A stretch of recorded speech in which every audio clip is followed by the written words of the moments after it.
Good evening and welcome to the first of two Inside Government shows brought to you by CU Community College and shown on Spectrum, Verizon Fios, as well as ARMA, the Auburn Regional Media Access, as well as the college's radio station 89.1. I'm your host, Guy Giannettino. This is literally the first show of the new spring 2025 season, and we are delighted, as has been tradition, to ask the mayor of the city of Auburn to come in and give us a city update. We are delighted to have Mayor Jimmy Giannettino in, who has just completed his first year as mayor, but had been on city council before. We've asked him in to talk about a number of items from the state budget, some new news about a project on Dunning Ave that was just voted on by the city council last week, as well as a new police chief and other things that are going on, including what's going on at Hoops Park. Welcome back. Thanks for having me. Nice to see you. Likewise. I know you have had a couple of budgetary issues in the last couple of weeks, so let's just take them one by one. Sure. One is overtime. Both fire and police, you had to make some transfers on that. What's the story, the backstory on it? Yeah, so we'll start with fire. Every year department heads present a budget and there's an overtime line in there because unforeseen circumstances come up. And in the case of both the police department and the fire department, they've exceeded the budgeted amounts. For the fire department, Chief Fritz was on hand and explained there have been several structure fires this year, and with every structure fire there is associated overtime because typically they have to call in another shift. Unfortunately, we had a double fatal structure fire a couple months ago, and that really was the catalyst for the big increase in their overtime. So how much is for fire? I think it was like $9,000 we transferred for fire. Because of the nature of that fire and having to carefully go through and do a investigation and be respectful of the fact that there were two deceased individuals, that drove that overtime up. In terms of police department, they're currently short-staffed. They do have an active list. They're in the process of interviewing candidates to send to the academy.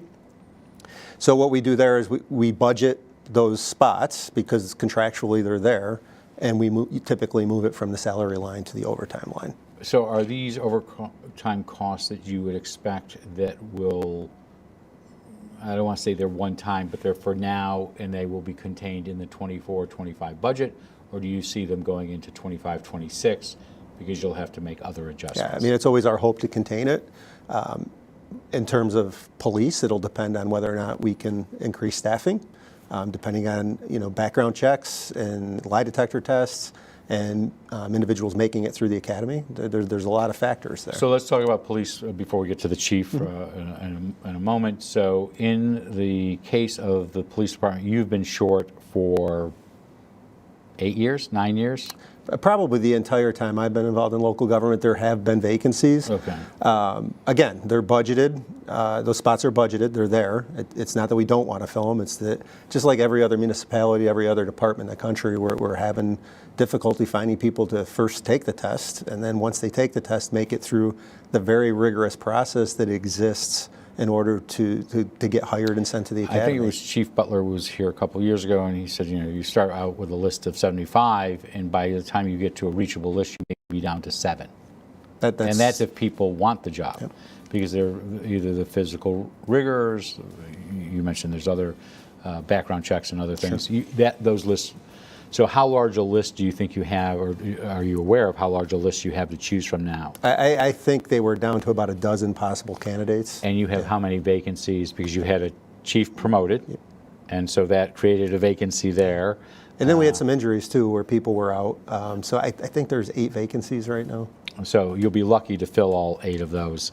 Yeah, we'd be extremely lucky to fill all of those. So speaking of you, Chief Sladen, we have a new police chief, James Jimmy Sladen, retired about a month ago. I don't think his last day was until a couple weeks ago. We have a new chief. Chief Matt Androsco. He is a veteran of the Auburn Police Department. Prior to accepting this position, he was a captain. He's been in charge of narcotics. He's filled a number of roles down there. We're excited to have him on board. He's excited to be there, and I think he'll serve us well, just like his predecessor did. So in his particular case, was he appointed by the city council or the city manager? No, so what a lot of people don't understand is that police chief is a testable position. Larger cities, it's not. It's appointed by elected officials. In terms of Auburn, it is a testable position, and that person is hired by the city manager. Prior to Jeff Dygert signing off on that, we did meet with Chief Andrasco. Okay. We had an opportunity to ask any questions that we had, ask him what he needs from us in terms of support, what any of his concerns were, and we were all perfectly fine and comfortable with moving forward with Chief Andrasco. And we have a couple of viewer questions. Most of them have to deal with potholes, but we'll deal with this one first. Does Chief Andrasco live inside the city of Auburn? He does not, and that's new. So this is where the viewer question goes. While state law says that he does not have to, the city's policy would, I want to say, in the last 20 years, all departments have had to live inside the city. I think your one exception was a comptroller, to the best of my memory, because her spouse happened to have a residency requirement in his community. So we've since changed that. Okay. And it was out of necessity. The reality is we're having trouble filling positions. And, to ask somebody who's lived in, a village or a town for 16, 17 years to pick up their kids and move into the city of Auburn, that's a tough ask. Has it been done in the past? It has. Well, it was done with Chief Sladen. He moved from Senate to just on the other side. He did, but he didn't have kids in school. Okay. He had grown children who have moved off and have started families of their own. The reality is Chief Andrasco has committed himself to be involved in this community, to be present in this community, and so far he's done that. And there was nobody else on any list that was a local resident? Correct. Okay. So let's talk about the budget. We're just short, maybe 3 days, of 8 months into your fiscal year. Setting aside overtime, because that's just taken from one line to another, correct? It's taken from reserves? Yes. Where are you on the expense side other than overtime? Yeah, so far we're in line with what was budgeted, actually under budget. City Manager Dyer and our comptroller Mary Beth Leeson do a good job of making sure month by month that everybody's staying within budget. And I want to give props to our department heads for complying with that. It's not always easy. They're tasked with providing essential services to the people of Auburn, and the reality is those services cost more money. And the fact that they're able to stay under budget is a testament to the hard work that they do. And how are you on the expense side? Yep. On the revenue side. Revenues on track? Yeah, we're on track. One big factor always is sales tax. Mm-hmm. Where are you on that? Yeah. I think you're a quarter behind. Yeah. So the latest is we're on track where we were, maybe a little below. I was in a New York Conference of Mayors last month, and the state comptroller was saying that what they're seeing is sales tax is starting to retreat a little bit from the highs of COVID. So it's something that we'll definitely keep an eye on. I know that it hasn't stopped any Amazon trucks in any neighborhood in the city of Auburn. That's for sure.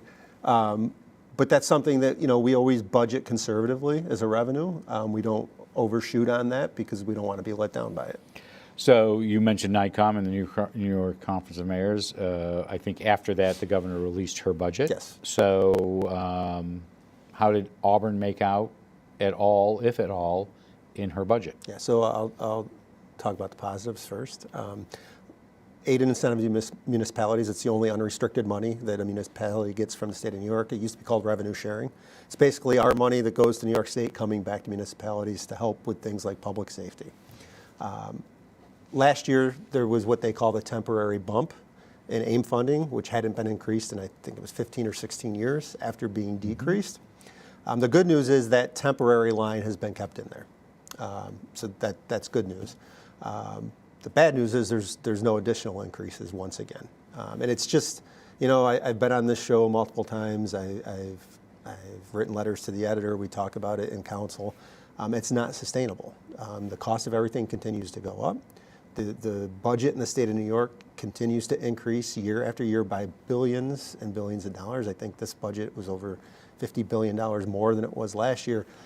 And there's no increase in aid and incentive to municipalities, which it is mind-boggling to me. And I'll use the example of the school district, and I'm not being critical of the school district because they need increases in funding as well, but Auburn School District is getting a $3 million increase this year in their funding. We're getting nothing. So that's the downside of the budget. So that goes to several of your questions, but I'll go with the first one. One concern that you and I was going to say Chief Dygert, City Manager Dygert said last week or the week before was specifically aid for the arterial, which has been set since 1987, which I don't think anybody in this studio was born then, and the state has not increased that money. And then I just drove here on the arterial and was not paying attention to it as much until I read that article in Citizen. No aid increases on the arterial. Yeah, in the governor's budget, there is no increase in arterial maintenance money. As you said, it has not been increased since 1987. You know, anybody who has bank account or checkbook and bills realizes that you can't pay your bills with the same level of money that you were receiving in 1987. So are you obligated to do those repairs, and what happens if you refuse to? So we do have a contract that we vote on with the state for a period of time. Shame on me, off the top of my head, I don't know when that expires. If it were to expire tomorrow, I would vote against it, renewing that contract, because it is not fair to the residents of this city to have to maintain a state highway with no increased funding. Because if you're talking about $1987, it's most likely costing you, whatever money you get is not covering anything. So that funding is to plow it, to mow the grass, to trim weeds, to fix potholes. And 1987 levels, I don't even know if it's paying to mow the grass at this point in time. So speaking of roads, it's not just the arterial, but the arterial is clearly a problem. So let's deal with the arterial first. One concern you have, or the city has, is there was supposed to be a major project on the arterial, and that has been shelved? So we were told last year that it would be this year. And what was the project? A complete resurfacing of the arterial from city line to city line. We're being told it's going to be pushed off to next year. We have been in contact with our state representatives, expressing our dismay over that. I will say there have been contract workers out doing a lot of measurements and surveying of utilities. Part of the reason why it got delayed was there was underground infrastructure like sewer and water that needed to be dealt with first.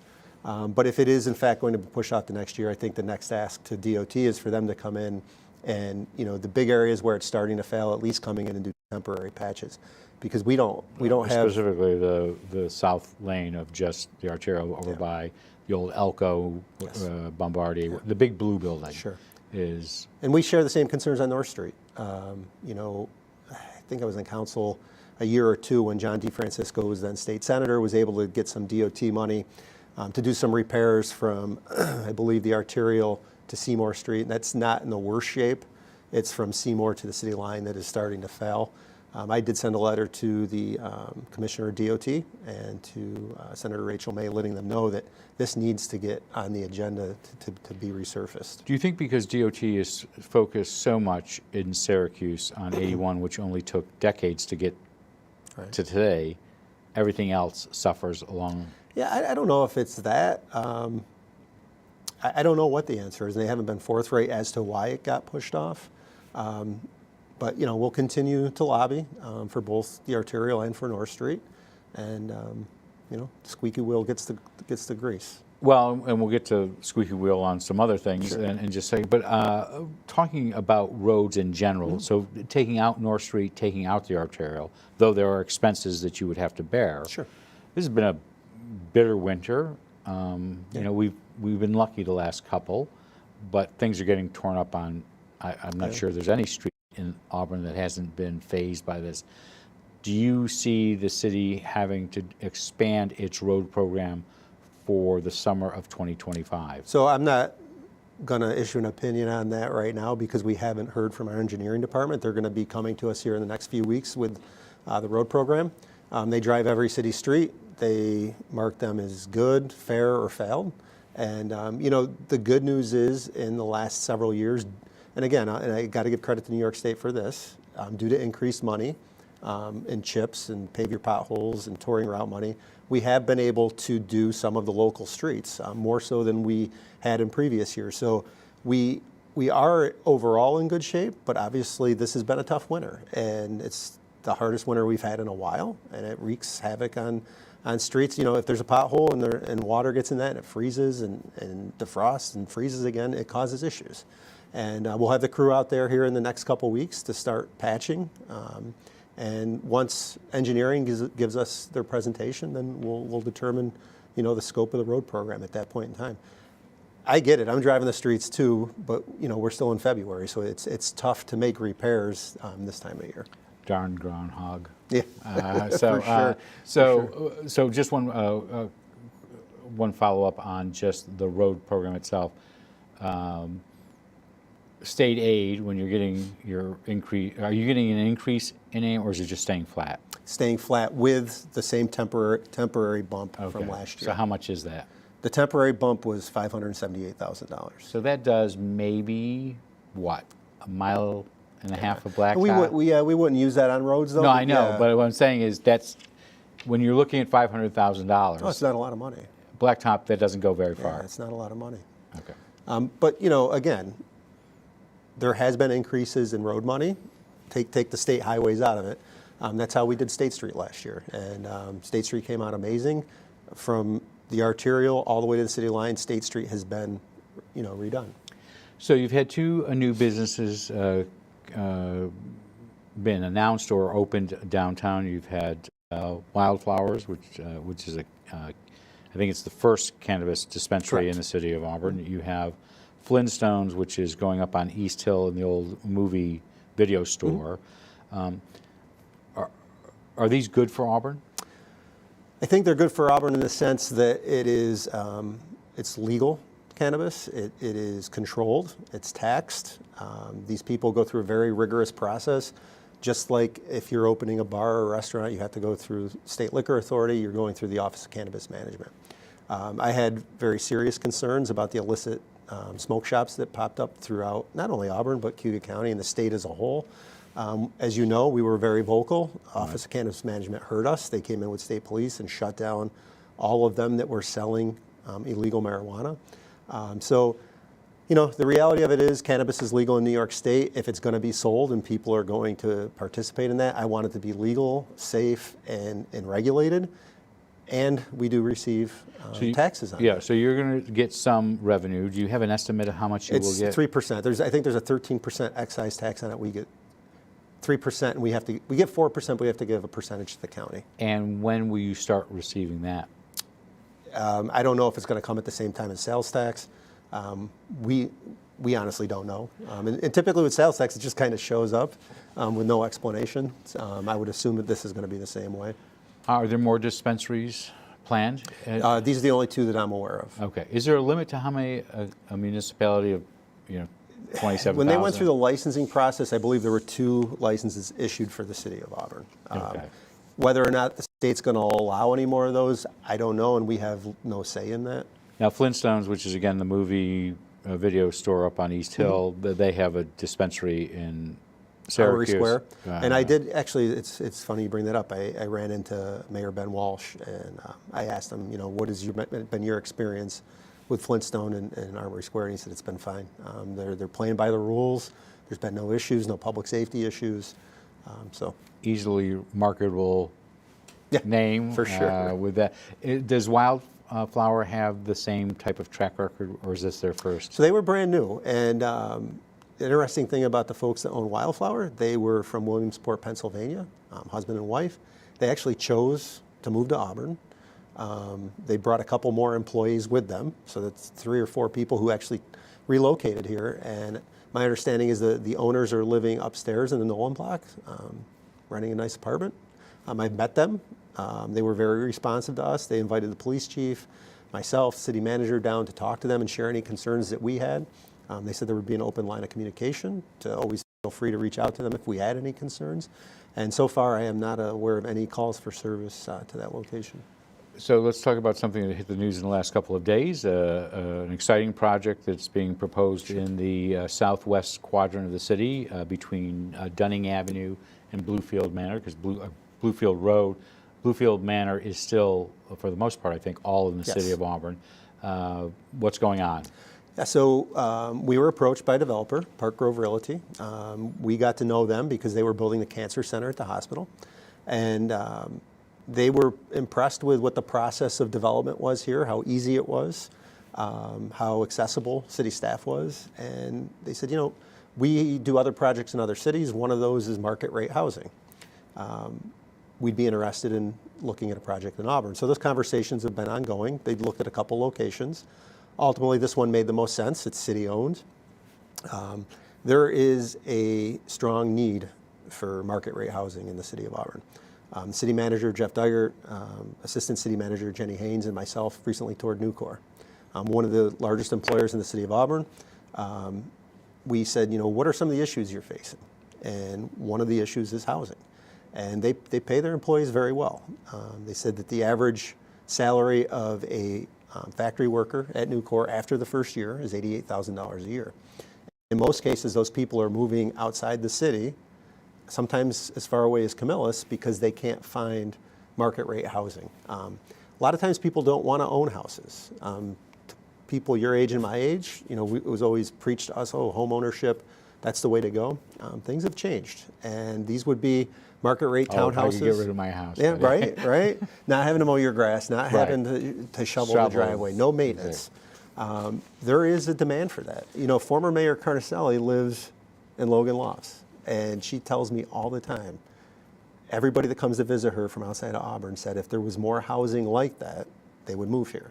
So this is different. I want to go through the pieces of this project, but I want to make sure people are aware this is different than what was put before the Zoning Board of Appeals last night, which was a strip mall. Correct.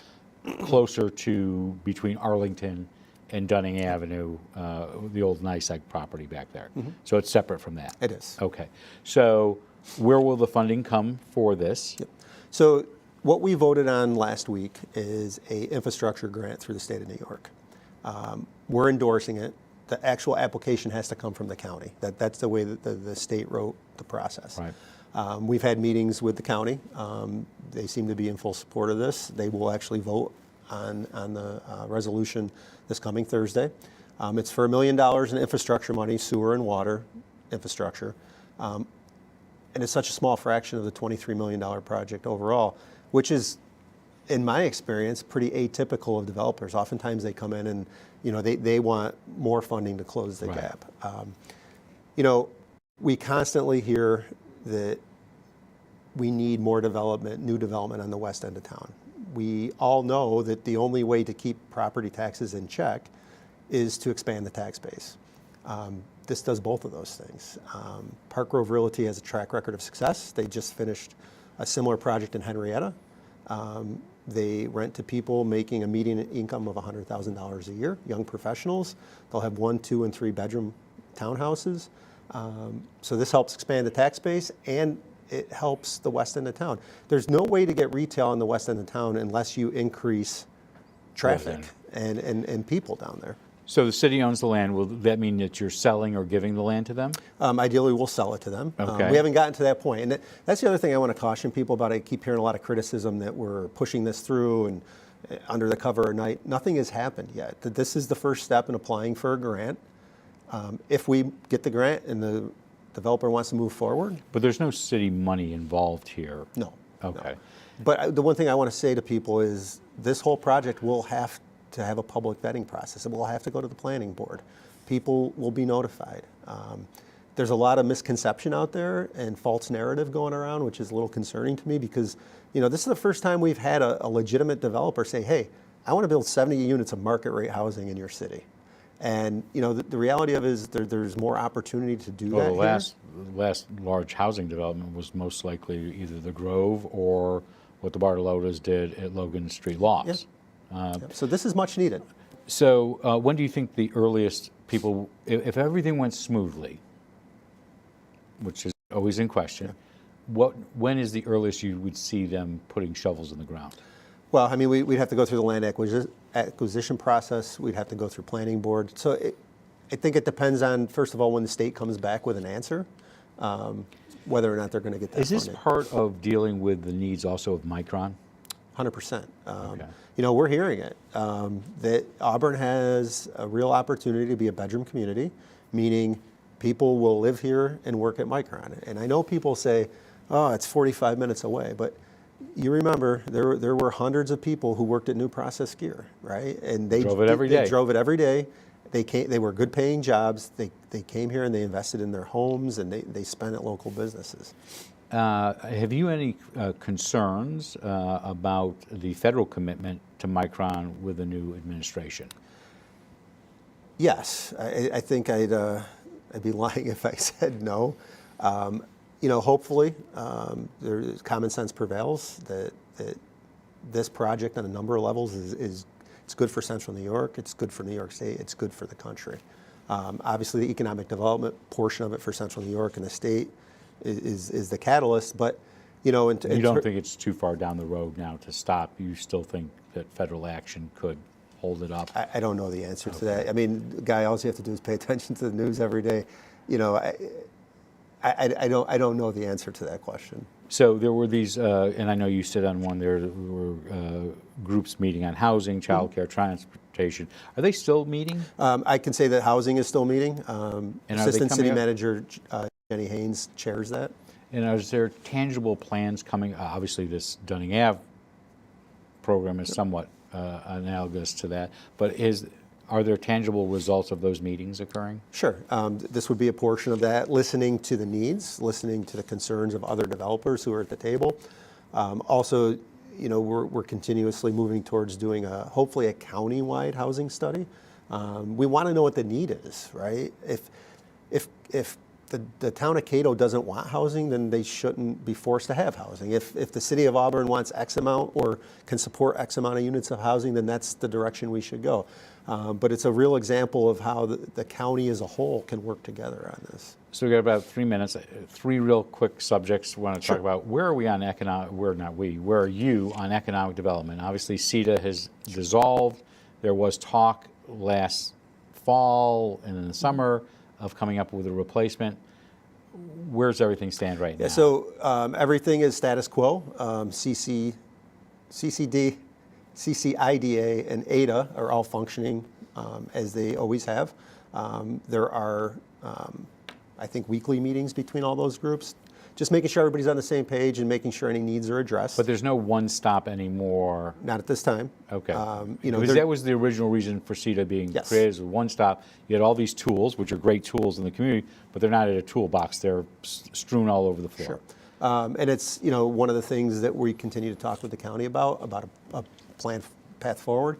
Obviously, there's a new county chair. Have you met with him? I have met with Jonathan Anna. He'll be here next week. Good. No, I met Jonathan last year when he ran for the first time.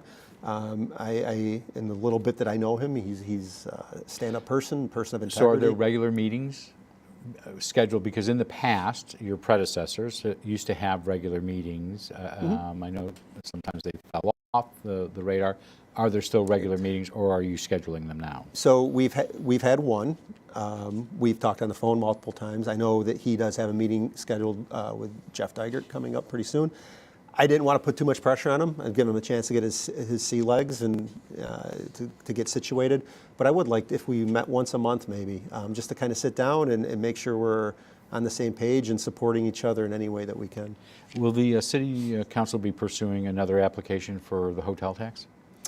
So we have communicated our intent to do that with our state representatives. We have Senator May's full support on that. We have not heard back from Assemblyman Lamondes yet. We'll be asking him that Right. on Thursday. Yeah, it'll be interesting to see what he says. I know he hasn't supported ours, but Skaneateles and Weedsport have to reapply for theirs this year, so I'd be interested to know if he's going to support those. Our guest has been Auburn's mayor. We did not get to Hoops Park goals. I'll be back. You'll come back in the be spring. back. That is our goal, is to have you back twice a semester. But our guest has been Auburn Mayor Jimmy Giannettino, and we want to thank you for your time. Thank you.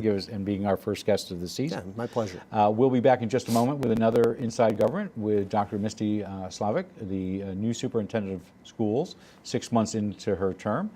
with the Auburn Large School District. As I mentioned, John Lamondis, the Assemblyman representing the City of Auburn, will be here on Thursday. Next week, Legislative Chair Jonathan Anna, as well as Jeff Ludwig of the Seward House, will be in the studio, 2 separate shows. And then we will have 2 state representatives the following Thursday.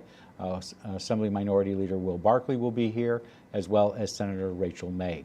Future guests do include the City Manager, Jeff Dygert, the Assistant City Manager, Jennifer Haynes, and representatives of the County Health Department, among others. And we'll talk about those as we continue through the semester. If you have thoughts or ideas for sending us questions, you can send them at cozguytho@aol.com. I'm Guy Cosentino for CU Community College. Thank you for watching. Stick around for another Inside Government, but otherwise we'll see you back in the studio on Thursday.